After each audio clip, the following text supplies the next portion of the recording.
aku tadi tidak pacak keluar itu nutup dek, jangan di jalan dek,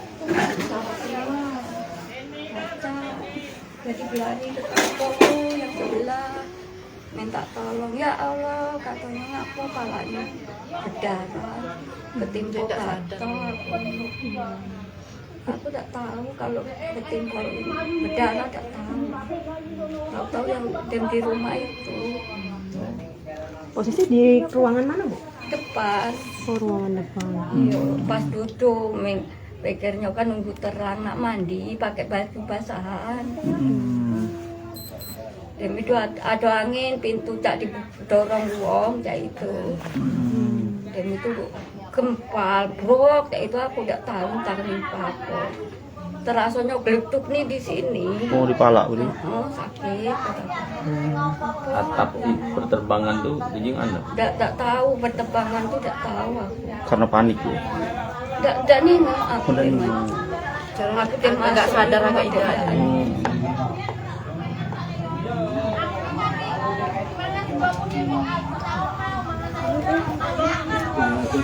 Itu tadi cerita dari Rusdi saat detik-detik terjadinya angin puting beliung ya di rumahnya hingga ia tertimpa reruntuhan bangunan rumahnya hingga menyebabkan 19 jahitan ataupun luka 19 jahitan di kepalanya.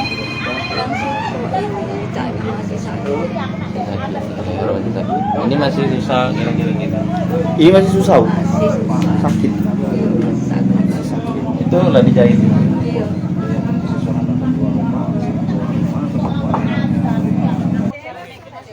Nah, itu kondisi rumah korban Rusni tadi yang tertimpa reruntuhan bangunan saat berada di, atau maksud kami saat angin puting beliung terjadi kemarin sore.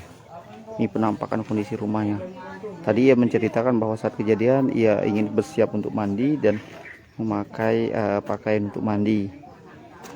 Kejadiannya begitu cepat, namun ia tidak melihat ya detik-detik atap rumahnya terbang. Tiba-tiba ia merasa kepalanya seperti dipukul dan dalam keadaan setengah linglung langsung keluar rumah, dan tetangga melihat kepalanya sudah penuh darah akibat reruntuhan dari bangunan-bangunan yang runtuh karena tersapu angin puting beliung. Demikian Eko Friends mengabarkan dari Kota Lubuk Linggau, Sumatera Selatan. Terima kasih. Jangan lupa subscribe, share, komen, dan like ya.